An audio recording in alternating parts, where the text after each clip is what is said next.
Milord, दरअसल ये case इन्होंने 2 साल पहले दर्ज किया था।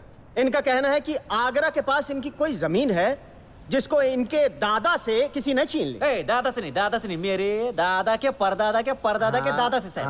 हाँ भैया, हाँ भैया, हाँ उसको छीन लिया। अब इनका ये कहना है मिलॉर्ड कि वो जमीन इन्हें वापस दिलवाई जाए। हाँ। भाई सबूत पेश करो और जमीन ले जाओ। अच्छा, अब तुम अदालत को बताओ कि तुम्हारी जमीन कहाँ है और किस इलाके में है। यमुना नदी के किनारे।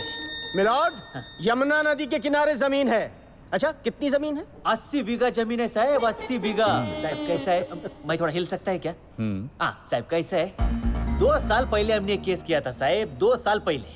लेकिन हमारा फाइल भी बाकी सब फाइल की तरह बहुत सारा फाइल के नीचे दब के रह गया। तारीख पढ़ता था, मैं आता था, फिर तारीख पढ़ता था, मैं चला जाता था। मेरा हालत मतलब ना वो रबर का चेंडू होता है ना, चेंडू चेंडू नहीं होता है क्या वो? चेंडू नहीं क्या, वो ऐसा ऐसा जाता है, सोड़ लेके जाते, धर लेके येते है। गेंद। हाँ वैसा मेरा हालत हो गया साहब। 2 साल में ये कैलकुलेटर साहब। तुकाराम, कलेक्टर को कैलकुलेटर नहीं बोलते। अरे कलेक्टर साहब बोलो। अरे हाँ वही, 2 साल हो गया साहब, लेकिन किसी ने जानने का कोशिश नहीं किया कि जो जमीन पे मैंने केस किया है वो ताजमहल का ही जमीन है। तुमने ताजमहल पर केस कर दिया? हाँ साहब। वाह भाई वाह, तुम्हारी हिम्मत की तो दाद ही नहीं होगी। हाँ बढ़िया साहब। तुम्हें इसका सबूत पेश करना होगा। अरे साहब सबूत है ना, मेरे पास सबूत है, सब कागज पत्री सब है मेरे पास साहब। हाँ तो पेश करो। सुंदरी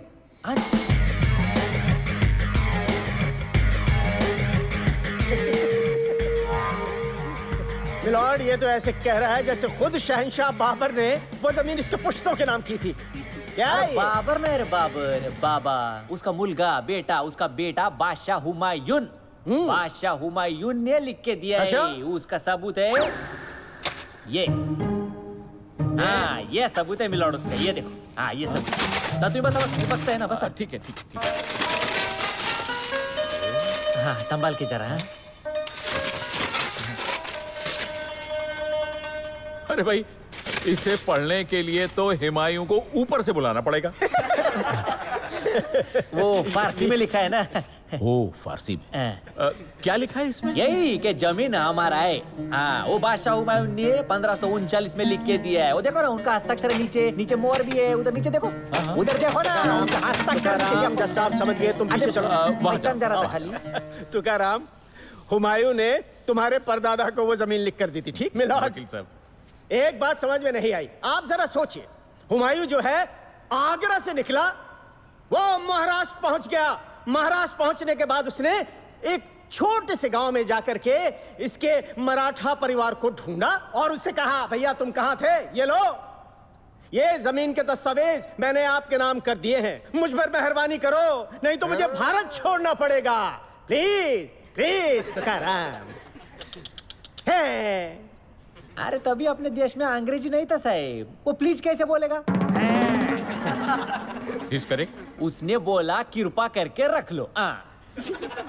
ए तुकाराम, तुम कोर्ट को बेवकूफ मत बनाओ। सच सच बताओ, दस्तावेज तुमको कहां से मिले? बाहर मिलता है 20 रुपए किलो में, तुमको नहीं मिला क्या? मिलॉर्ड देखिए। बात करता है साहेब, वो हुमायूं बादशाह है ना, वो महाराष्ट्र और कर्नाटक की सीमा पे शिकार करने आए थे। जहाँ अचानक उनका तबीयत बहुत खराब हो गया ना, ऐसा पर सकड़ लगा उनको। क्या हो गया? बुखार हो गया? अरे बुखार नहीं, संडास।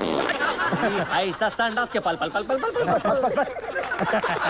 इतने हकीम आए, इतने वैद्य आए, पर ठीक ही नहीं हो रहे थे। हाँ फिर मेरे दादा के परदादा के परदादा के दादा वहां पहुंचे और उन्होंने बादशाह हुमायूं को औषध की एक पुड़ी में ठीक कर दिया। एक पुड़िया औषध की ठीक कर दिया।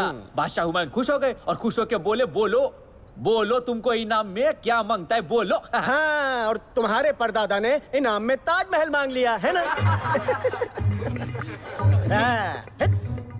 मेल्याला समजतच नाही। ये काला कोट भाड़े का है क्या? क्यों? हुमायूं बादशाह के टाइम में ताजमहल था ही नहीं।